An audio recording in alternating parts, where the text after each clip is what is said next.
Hello friends, അപ്പോൾ ഇന്നത്തെ വീഡിയോയിൽ നമ്മൾ നോക്കുന്നത് ഞങ്ങളുടെ വീട്ടിലെ കുറച്ച് പുള്ളിക്കോഴികളാണ്. അപ്പോൾ അതിന് മുമ്പായിട്ട് നിങ്ങൾ ലൈക്ക് ബട്ടൺ ഒന്ന് അമർത്തുക, അതുപോലെ സബ്സ്ക്രൈബ് ചെയ്യാത്തുണ്ടെങ്കിൽ സബ്സ്ക്രൈബ് ചെയ്യുക. അപ്പം ഞങ്ങളുടെ ഏരിയത്തിപ്പോൾ ഈ കാണുന്ന പുള്ളിക്കോഴികളൊക്കെ നമ്മൾ എങ്ങനെ സെറ്റാക്കിയെന്ന് വെച്ച് കഴിഞ്ഞാൽ, ആദ്യം ഞങ്ങൾ കുറച്ച് കോഴിക്കുഞ്ഞുങ്ങളാണ് വാങ്ങിച്ചിട്ട് നമ്മളതിനെ വളരെ വലുതായി. പിന്നെ ഞങ്ങൾ മുട്ടയൊക്കെ ഇട്ട് അടയിരുന്ന് കുട്ടികളെ ഇറങ്ങാൻ തുടങ്ങിയപ്പോൾ ഇപ്പം നമ്മുടെ അടുത്ത് ഏകദേശം ഒരു 19 കോഴികളുണ്ട്.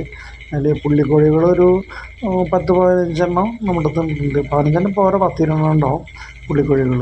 അപ്പോൾ അങ്ങനെയാണ് നമ്മളത് സെറ്റാക്കിയത്.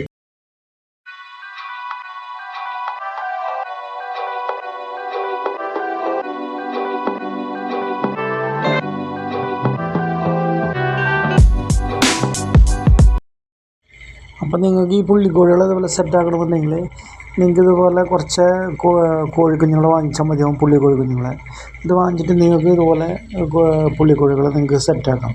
അപ്പം നിങ്ങൾ ശ്രദ്ധിക്കേണ്ടതെന്ന് വെച്ച് കഴിഞ്ഞാൽ നല്ല ബ്രീഡിനെ നോക്കി വാങ്ങിച്ചാൽ നല്ല നാടൻ കോഴികൾ അടയിരിക്കുന്ന പുള്ളിക്കോഴികളെ നോക്കി വാങ്ങിക്കുക. അത് വളരെ ഇമ്പോർട്ടൻ്റ് ആണ്.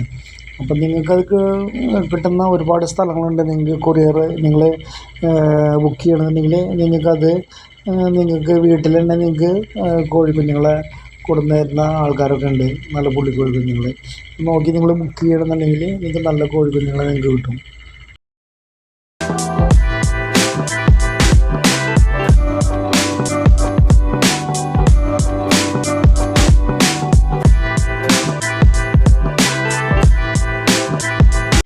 അപ്പോൾ വീഡിയോ ഇവിടെ അവസാനിപ്പിക്കണേ. അപ്പോൾ നിങ്ങൾക്ക് എന്തെങ്കിലും സംശയം കാര്യങ്ങളൊക്കെ ഉണ്ടെങ്കിൽ കമൻറ്റ്സ് കൊടുത്താൽ മതി. അപ്പോൾ അതിന് ഞാൻ റിപ്ലൈ തരുന്നതായിരിക്കും.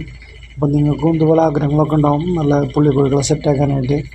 അപ്പോൾ നിങ്ങൾക്ക് വേണമെന്നുണ്ടെങ്കിൽ എന്നെയായിട്ട് കോൺടാക്റ്റ് ചെയ്യണമെങ്കിൽ ഞാൻ നിങ്ങൾക്ക് പറഞ്ഞുതരാം എവിടെ നിന്നൊക്കെയാണ് ഇതുപോലെ പുള്ളിക്കോഴികൾ നിങ്ങൾക്ക് കിട്ടുക എന്നുള്ളത്. അപ്പോൾ വീഡിയോ ഇവിടെ അവസാനിപ്പിക്കണം. അപ്പോൾ അടുത്ത വീഡിയോ കാണുന്നവരെ എല്ലാവർക്കും നമസ്കാരം.